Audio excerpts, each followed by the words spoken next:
I'm going to show you a couple techniques that I like to use in developing a rollback, a nice smooth rollback without you having to pull on them and haul them around.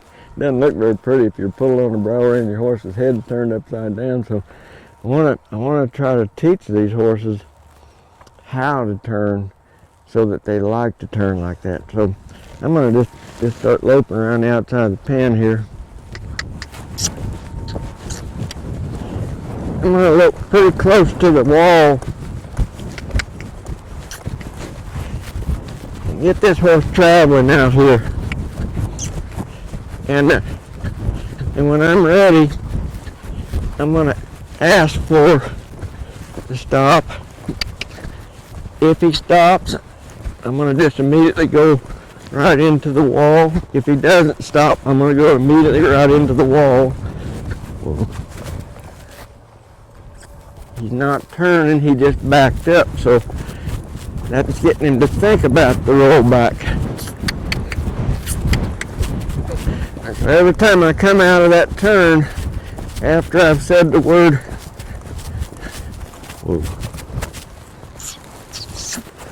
so the fence is helping me to keep him from stepping out of that turn, so he comes right back over himself.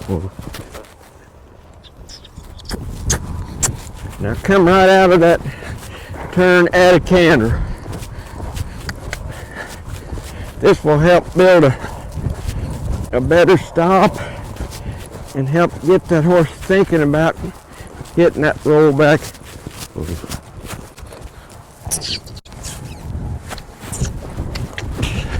A little sluggish there, so I'm going to send him out of that.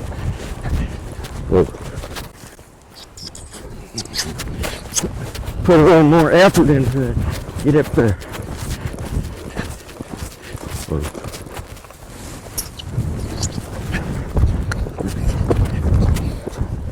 Pretty common when a horse stops nicely like you did back there, they'll come out of that turn on the opposite feed.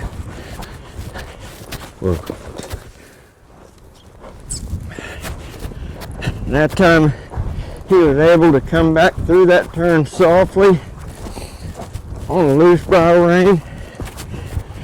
Now, probably my favorite thing to do after I've done the rollbacks on the wall is to ride some circles.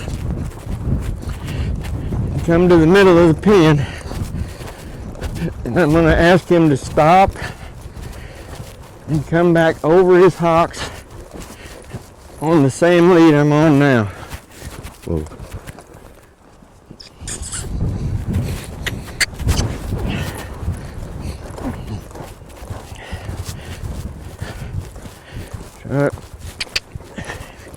They get to where when they start hearing you talk, and that's about the only thing I ever say to horses is to stop.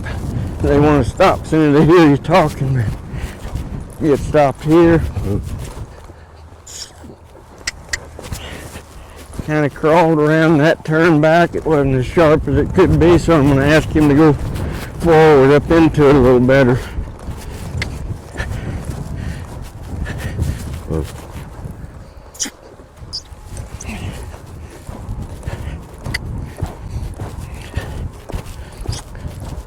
This time I'm going to change leads in the center and go on.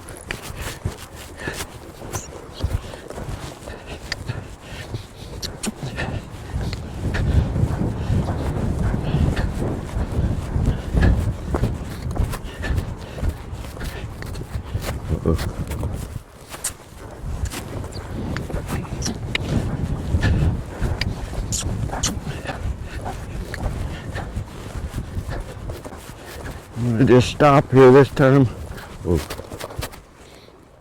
Let him sit here.